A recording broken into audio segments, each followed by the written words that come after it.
नमस्कार। Common cold कफ काफ़ी irritating position हो जाती है जब ये फ्रिक्वेंट होती है और परेशान करती है।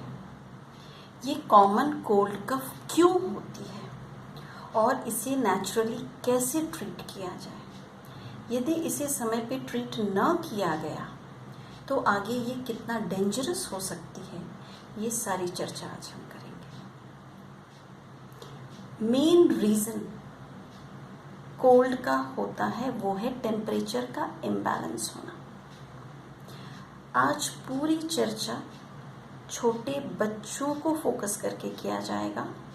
छोटे बच्चे यानी कि 4+ एंड बिलो 14, एकदम छोटे बच्चे या फिर जो मैच्योर पर्सन हैं, उन दोनों ही केस में डायग्नोज अलग हो जाती है एंड ट्रीटमेंट अलग हो जाती है। बट ये कॉमन समस्या इन छोटे बच्चों में होती है और ये बच्चे भी गलतियां बहुत करते हैं, पेरेंट्स भी गलतियां करते हैं और इसकी वजह से ये प्रॉब्लम बढ़ते हुए sinusitis, then bronchitis and finally asthma तक पहुंच जाती है। तो ये काफ़ी डेंजरस सिचुएशन होती है। इसलिए आज हम चर्चा करेंगे नेचुरली क्यों न इसे कंट्रोल कर लिया जाए। कंट्रोल क्या, क्योर हो जाती है। हमने तो बहुत सारे केसेस को क्योर किया है और इस एज में, इनिशियल स्टेज में कंट्रोल और क्योर करना बहुत ही आसान है यदि बच्चे थोड़े खुद अवेयर हो जाएं तो। बच्चे जो समझदार हैं, जो समझ सकते हैं, वो ज़रूर देखें ये वीडियो ताकि वो खुद अपनी लाइफ में जो गलतियां कर रहे हैं वो गलती ना करें। सबसे पहले हमारी जो अपर रेस्पिरेटरी ट्रैक है ये इन्फेक्टेड हो जाती है।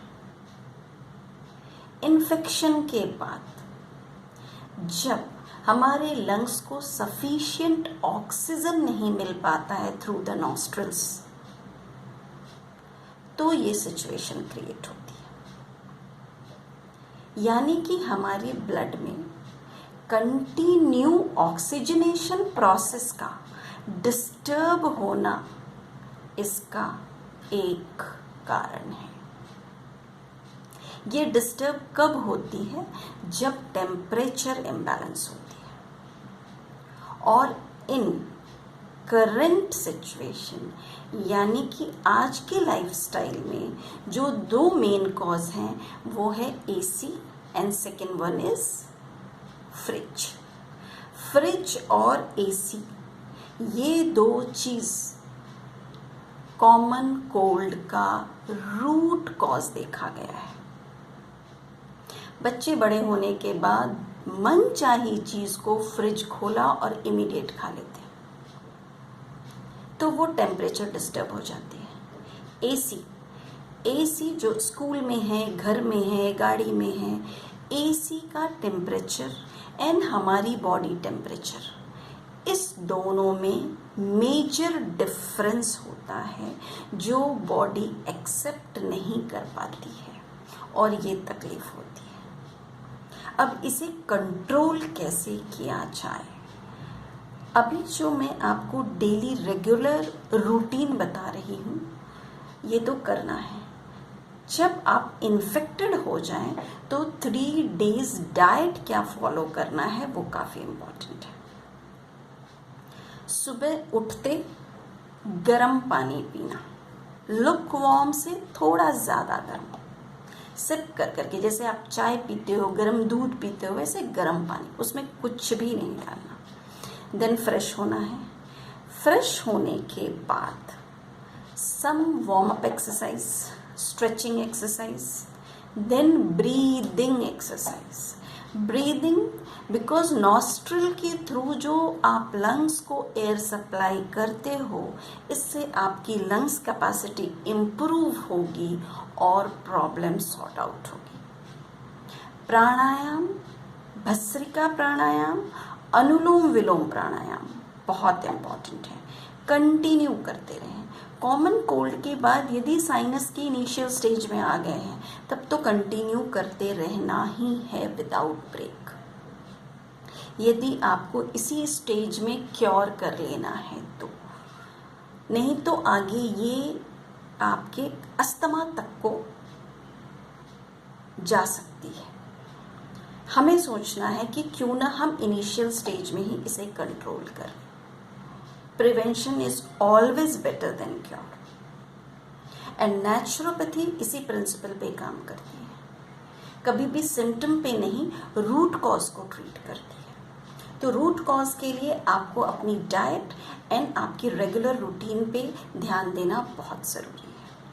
जब आपने एक्सरसाइज कर ली, ब्रीदिंग एक्सरसाइज कर ली, देन आती है आपकी ब्रेकफास्ट की बारी, जिसमें गरम चपाती होनी चाहिए। यदि आपको स्वीट पसंद है तो हनी लगाइए और हनी अप्लाई करके आप खा सकते हो। यदि आपको सॉल्टी चीज़ें पसंद है तो नमक, ब्लैक पेपर पाउडर डाल के आप ले सकते हो, थोड़ी घी भी लगा सकते हैं। देन आती है लंच की बारी। लंच में गरम मूंग की दाल, गरम राइस एंड सूखी भाजी जिसमें कम तेल मसाला है। राइस नहीं खा सकते तो चपाती। राइस एंड चपाती दोनों कॉम्बिनेशन में नहीं होनी चाहिए। आइदर राइस और चपाती, दाल एंड भाजी इज कॉमन। सैलड अवॉइड करना है, बटर मिल्क अवॉइड करना। अभी मैं जितना कह रही हूँ उतना ही आपको फॉलो करना है for 3 to 4 days in initial stage. Then आती है इवनिंग स्नैक्स।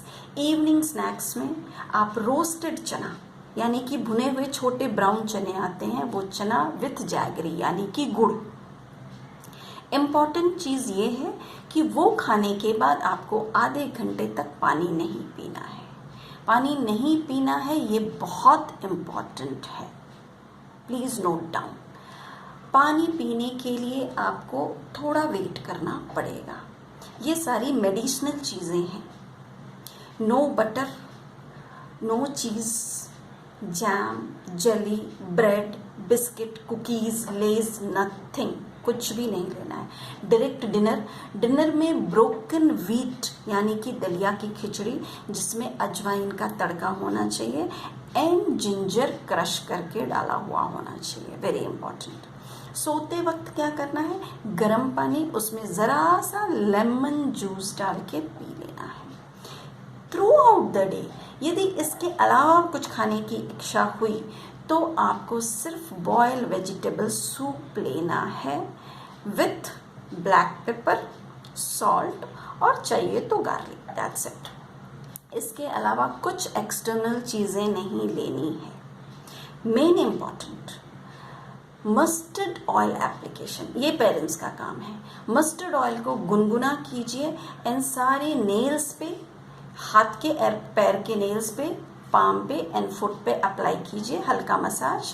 फेस पे, साइनस एरिया जितने भी हैं इसमें मसाज कीजिए। ज़रा सी यदि थ्रोट इन्फेक्शन हो रही है, खांसी हो रही है तो नमक को गरम कीजिए, पोटली बनाइए, गरम कीजिए, गरम करके यहाँ पे थोड़ी सिकाई कर दीजिए। 4 days में कंप्लीट क्योर हो जाएगी। नमस्कार।